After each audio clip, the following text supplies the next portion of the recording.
Brothers and sisters, since I allow myself to sound crazy, I come closer to the truth.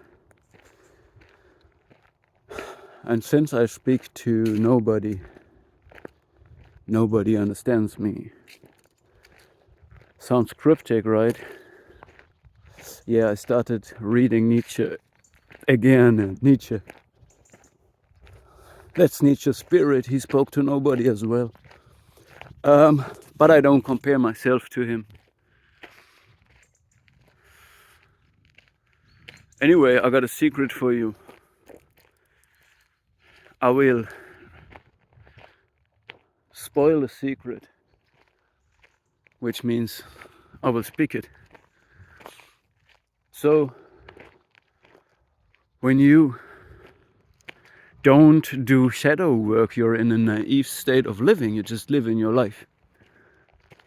You will attract people who embody your shadow. You will attract exactly the people who live in 100% on that frequency that you deny in your own personality. Because you despise it, you hate it, you think it's wrong, you're ashamed of it, or you had traumatic childhood experiences which make you repress certain parts of your personality into subconsciousness. So it's your shadow. Things you fear, things you hate, things you think are disgusting. And so, when you do this, you little poor child, you naive shining star, I like you that way. But since we live in somewhere beyond heaven and hell, you will attract exactly the thing that you have repressed, and you will stumble over it over and over again and go in circles. Yes, you will manifest circles, a cage around you that is built out of your shadow, until you have your break free moment. The moment where the camel, and some people don't even make it to the camel, speaking in Nietzsche's way,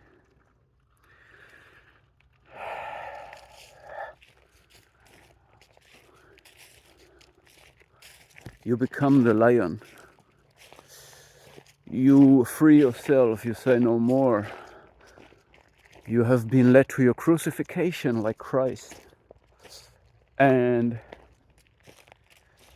that's the moment you start learning about your shadow. First, you will externally educate yourself about that shadow. And then you will,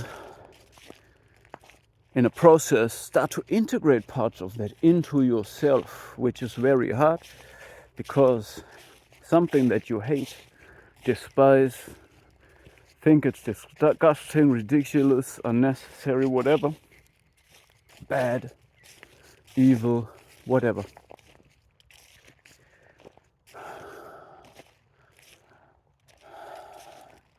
You will have to accept that you need part of it for yourself, rule over it, understand it, represent it.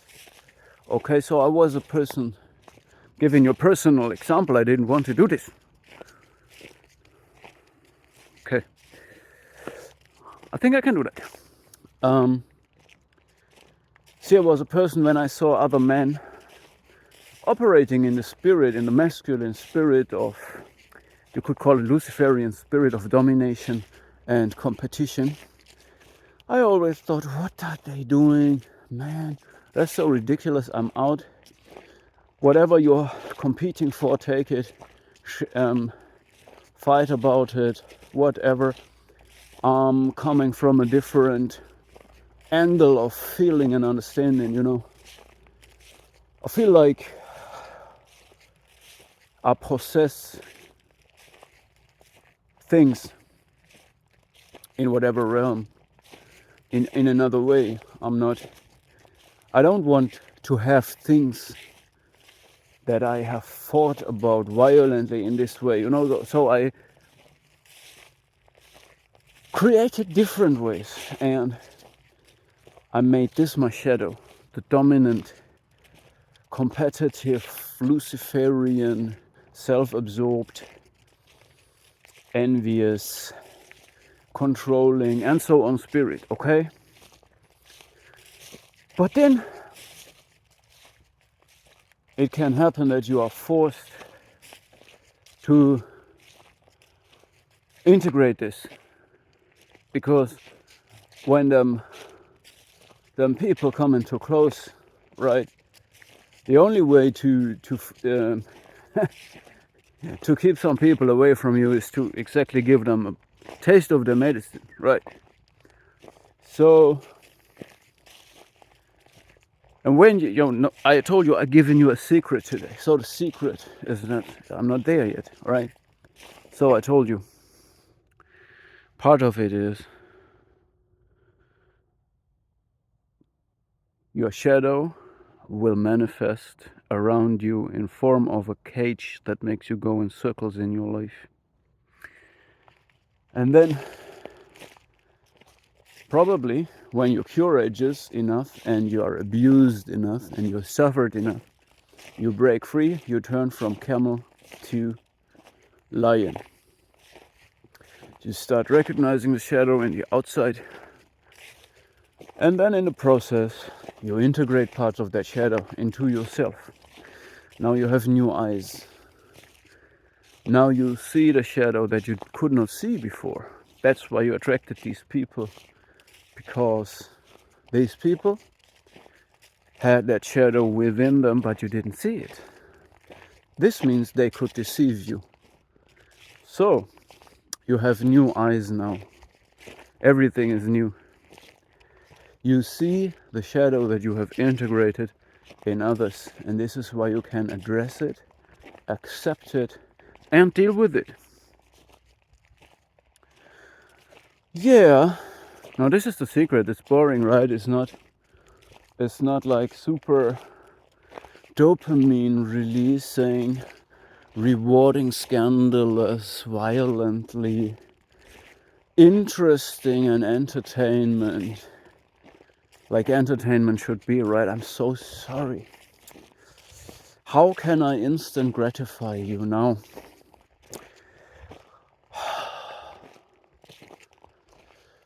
Yeah, you can ask AI to do this for you. Yeah, talking about AI,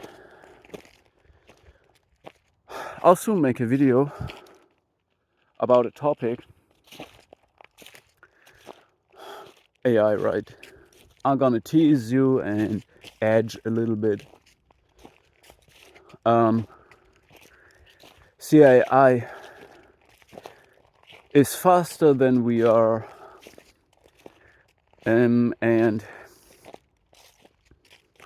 but it does not have real emotions. It's not original. See, AI has no emotions because emotions require you to be born, to be biological life, to be vulnerable, to be able to die, to have a limited time span to live, to suffer, to love, and to have desires, dreams, and so on and so on. So the AI cannot have emotions.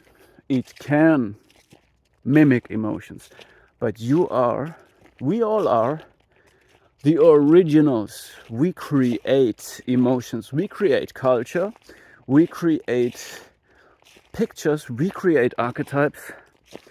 So when you ask the AI to make a picture or a movie about a warrior with a sage and a magician and some kind of animal and a sphinx and whatever, It will create amazing products, but they are made out of our originality. We have created these pictures, but the AI is faster and in some way more creative than we, but not creative in a real original way, but in a way to recombine the things that we have created. Okay, so it uses what is there. It does not add something completely new, but it's great at recombining these things. So we are the originals, right? Now I'm almost in the topic already, but I will make an extra video for that. And yeah, and it has no empathy and no emotional intelligence because it has no emotions. So you need to understand, these are gonna be the most rare things in the future.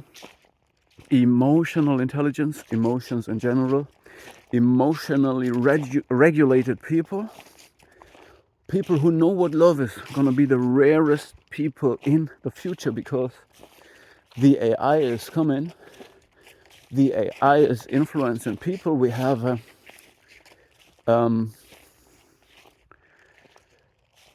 a mental health pandemic coming. People getting more and more having strong narcissistic psychopathic traits, which includes self-absorption, entitlement, lack of empathy, which is exactly what an artificial intelligence is. So we have the artificial intelligence coming from the technological development, and we have the artificial intelligence in people, because people getting stripped more and more of what makes them human. Yeah. So I think that's worth talking about. And I also see the parallel that, see, we are the original. We can suffer through suffering, through our history, through our culture, archetypes, and all the pictures have been created, that the internet is now teaching the language models to create all these amazing things it does. So we are the original. The same as when you live in a dysfunctional narcissistic family cult, in a dysfunctional environment. These people have no identity core. They are not original, they are not authentic, but they are good at mimicking you and taking your accomplishments to get the fame and reward and social status for it, okay? So it could be that someone, your brother, your friend, or someone has created a charity organization, all right, an organization that helps people, and then, but the narcissist will bring this in the spotlight and social status and put the glory for this on him or herself, and in many other ways. So this was just one example. They are like an AI. They are faster than we are because we are careful. We have emotions. We feel when is the right moment to do something, right? We consider empathy. We see other people. We put them in the equation. The narcissist, the psychopath, is quick like AI. Boom, I'm doing it now. But they are not creative. They cannot create original things. They have to work with the creations of others. And this is one of the reasons why they are constantly dependent of others. They are codependent of life force, originality, creation, fertility of authentic people. And they reprocess these things, they thrive and feast of these things, but they constantly hungry for more because all they do is devour and consume. They're not created, right? Yeah, so that's that. Just another beautiful day in November. Let's go conquer this. Let's not instant gratificate ourselves. Let life reward ourselves. Go through dry seasons. We just had the harvesting season. Just go through it. Go into the no energy. No. No. Say no. Stand up. You know, the more you're alone, the more you're all one. And the more you're all one, the stronger you are. When you're alone, you outnumber them, right? Because you're taking back all the power and the energy. And you say no. All right. Take care. I hope nobody understood what I said.